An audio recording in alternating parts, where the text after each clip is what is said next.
Hollywood, California. You mean the movie star area? You talking about the time I sued Jack? Nah, let me tell you, that's a great story. This is absolutely goddamn God's own truth.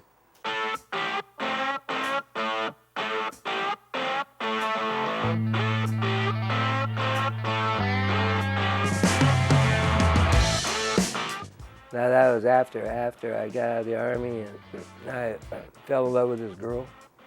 Now this story goes way back to when I was working in the X-ray business. I had a beautiful girlfriend, Polly Rose, who was living in the valley. She was from the valley and we fell in love. Polly Rose knew everybody. She worked for a stockbroker to the stars. She knew Jack. This was back in 1971. And all I know is that here I find myself at Jack Nicholson's house. Who in the fuck knew who Jack was?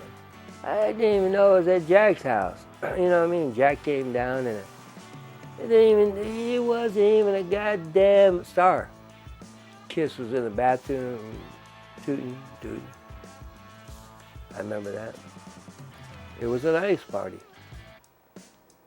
You want me to tell the whole story? Yeah. Let me tell you, that was the night I was taking a lot of Reds. Reds were like a downer. So now I'm so fucked up on Reds. She says, take a look at the scenery.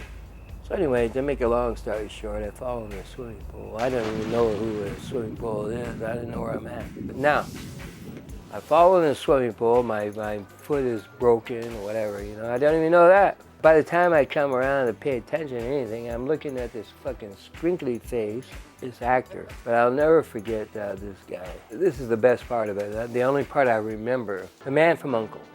And this was back in the 70s, and the Man from U.N.C.L.E. was a big show back then. And that time, I never forget how fucking wrinkly his face was. So we went home, you know, after it was all gone. I forget, I didn't know it was at a movie star's house. I can barely remember. I can remember that night.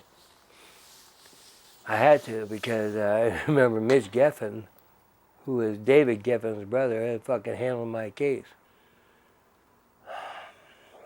Pauline had Jack's phone number. She said, call him. He'll cover it. He'll take care of you. And my insurance covered everything but $100. I'll never forget this. And I was so stupid and naive. And I said, hey, she dialed the number. Hey, Jack.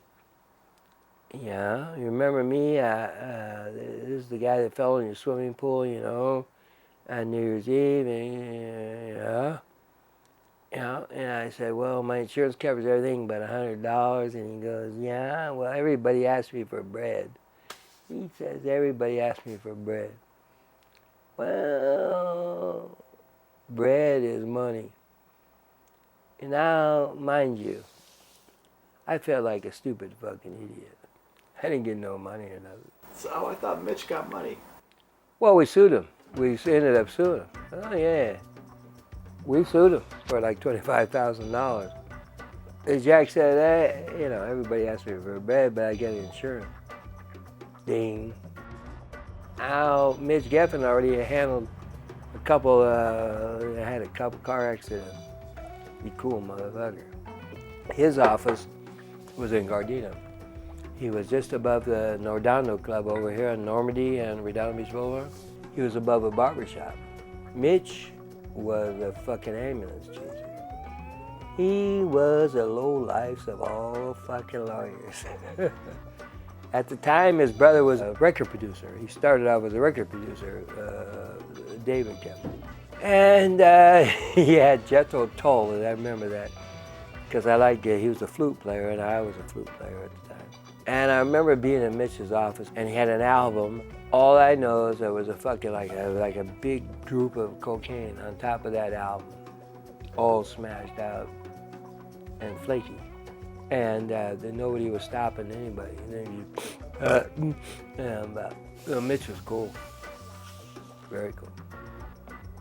Anyway, he was my friend then, made me money, and I didn't have to do jack shit.